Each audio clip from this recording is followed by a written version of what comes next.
এখন এই ক্ষমা চাওয়াটা দুইভাবে হয়ে থাকে, জিহ্বার মাধ্যমে ক্ষমা চাওয়া এবং অন্তরের মাধ্যমে ক্ষমা চাওয়া।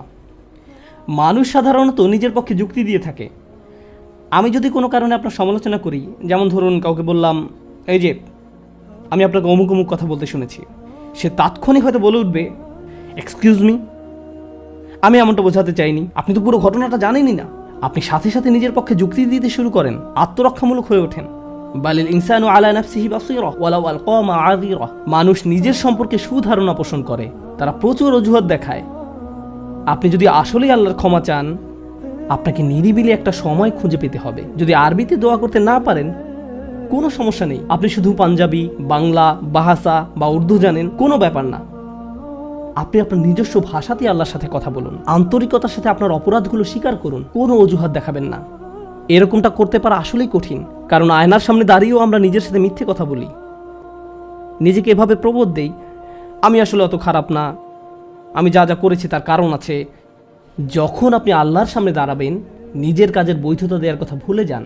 আল্লাহ জানেন আপনি কি অবস্থার মধ্যে দিয়ে যাচ্ছেন, তিনি জানেন এটা কঠিন সময় ছিল, তিনি জানেন অমুক অমুক বিষয় আপনাকে সম্পূর্ণ গ্রাস করে ফেলেছিল। ইয়া রব, আমি অনেক চাপের মধ্যে ছিলাম তাই মদ খেয়েছি। তিনি আপনার সবগুলো অজুহাত সম্পর্কে আপনার চেয়ে ভালোভাবে জানেন। আপনাকে অকপটে তার নিকট আসতে হবে, ফিল্টার ছাড়া, কোনো দ্বিধাদ্বন্দ্ব ছাড়া, নির্দ্বিধায়, কোনো রকমের বিব্রত বোধ করা ছাড়া। অনেক সময় আমরা নিজেদের পাপ স্বীকার করতে বিব্রত বোধ করি, একরাশ লজ্জা এসে আমাদের জড়িয়ে ধরে। কিন্তু যতক্ষণ না আপনি আল্লাহর নিকট অকপটে সকল পাপ স্বীকার করে নিচ্ছেন, আর এভাবে যখন নিজের উপর যে অন্যায়গুলো এতদিন ধরে করে এসছেন তা আপনি মুখ দিয়ে উচ্চারণ করতে শুরু করবেন, আমার বিশ্বাস করতে কষ্ট হয় যে সে সময় আপনার চোখ দিয়ে কোনো অশ্রু নির্গত হবে না।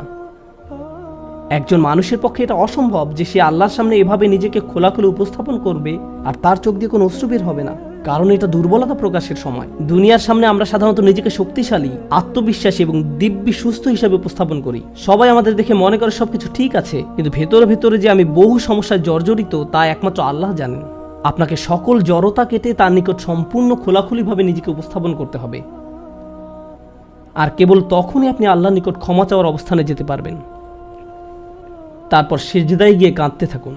তখন এটা শুধুমাত্র আস্তাগফিরুল্লাহ আস্তাগফিরুল্লাহ বলার মতো হবে না, এটা হয়ে উঠবে আল্লাহর সাথে একটি সত্যিকারের কথোপকথন, আল্লাহর নিকট সত্যিকার অর্থে পাপ স্বীকার। এটা খুবই শক্তিশালী একটা অনুশীলন, চেষ্টা করে দেখুন।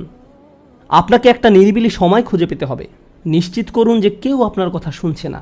আপনার স্ত্রী বিছানায় শুয়ে আছে, এমত অবস্থায় মাঝরাতে ঘুম থেকে উঠে এভাবে দোয়া করতে পারবেন না, ইয়া আল্লাহ আমাকে ক্ষমা করে দিন, কারণ আপনার স্ত্রী তো আপনার দোয়া শুনতে পাচ্ছে।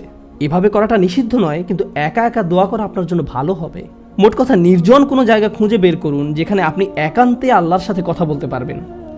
যদি আপনি এক গাদা আরবি দোয়া মুখস্থ করেন যার অর্থও আপনি জানেন না, আর বিড়বিড় করে সেগুলো উচ্চারণ করতে থাকেন, সে দোয়াগুলো অবশ্যই উত্তম এবং শক্তিশালী, কিন্তু আপনার অন্তরের সাথে যদি সেগুলোর কোনো যোগাযোগ না থাকে, শুধু জিহ্বা দিয়ে উচ্চারণ করছেন, তাহলে আপনি আসলে ক্ষমা প্রার্থনা করছেন না। আল্লাহ আপনাকে এই জিকিরের পুরস্কার দান করুন, কিন্তু এর নাম আসলে ইস্তেগফার বা ক্ষমা প্রার্থনা নয়। ইস্তেগফার অন্য কিছু। যখন আপনার চক্ষু খুলে অশ্রু নির্গত হতে শুরু করে, তখন আকাশের দরজা খুলে যায়, তখনই সেটা খুলবে। এই দুইটার মাঝে একটা কানেকশন আছে।